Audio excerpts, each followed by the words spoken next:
Hello hi good morning. আজ হচ্ছে প্রথম দফার ভোট, আর আজকে আমি কথা বলতে এসেছি সুরক্ষা নিয়ে। আমার হাজব্যান্ড গেছে বাঁকুড়া ভোট দিতে, আর আমি দেবো কলকাতা। তো এত সুরক্ষা দিয়েছে যে একটা অন্ধ মানুষও কিন্তু বুথে পৌঁছে যাবে আরামসে, কোনো রকম ঝঞ্ঝাট ছাড়া।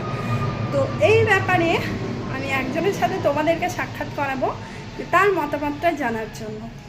আর আশা করি তোমরা অনেকেই চেনো, আর যারা চেনো না চলো আজকে তোমরা দেখে নেবে।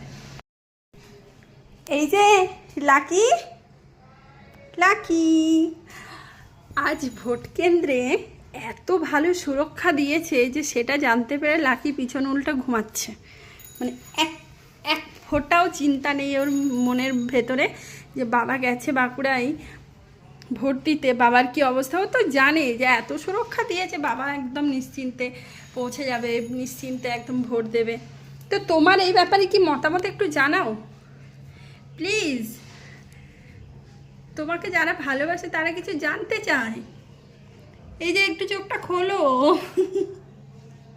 খোলো মা, একটু চোখটা খুলে কিছু মতামত তো বলো। আচ্ছা বলবে না, মানে এতটা নিশ্চিন্ত? হ্যাঁ, এত বেশি নিশ্চিন্ত সোনা? ওলে বাবা লে, আচ্ছা তুমি নিশ্চিন্তে পিছন উল্টে ঘুমাও, আমি এখন রাখি, টাটা।